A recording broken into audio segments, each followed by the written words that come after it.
Hello everyone, this is Ruth from Accessories by Ruth, and today I'm going to show you how I steam my soaps.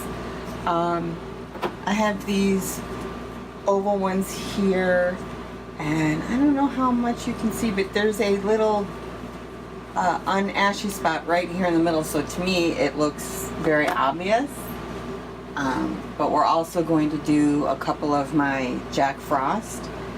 You can see that we've got some ash going on there. So the first thing I do is I put water in my steamer. I've already done a couple, so my steamer is nice and hot already. But I turn it on, I wait for the steam to start to come out, and then I will steam the tops. Alright, so here we go. Now I'm going to hold these oval ones in something else so I don't burn my fingers, because that would be bad.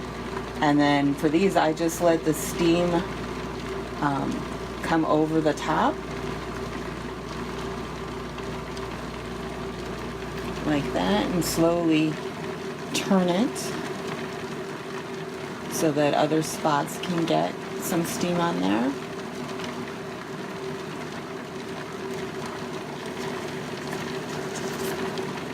And this way they also end up looking fairly nice and shiny. I don't have to polish them or do anything else.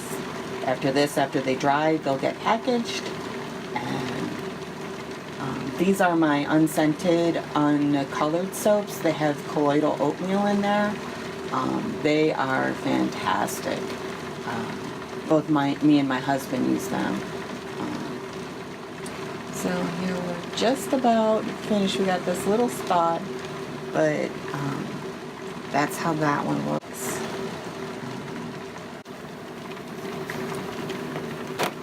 Now if you look over here, you can see the ones I've already done, and they stay nice and shiny like that, which I just love because it just looks so much better.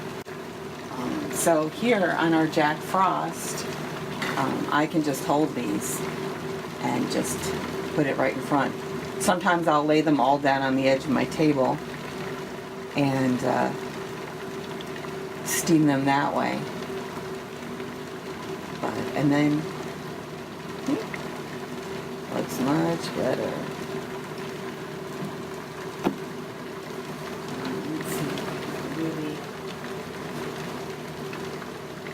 Okay, here's another one. You can see quite a bit of ash there. So I'll just go ahead and put this in the steam stream.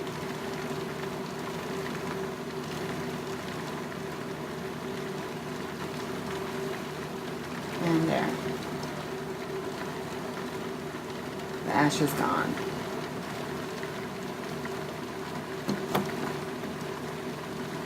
Here's another one. I tried the rubbing alcohol trick on this one just to see, and it is still there. So we'll go ahead and put it over the steam here.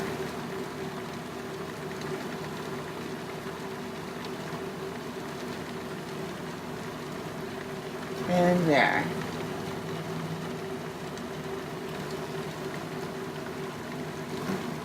And those will remain fairly shiny. So there you go. I hope you liked it. Have a great day.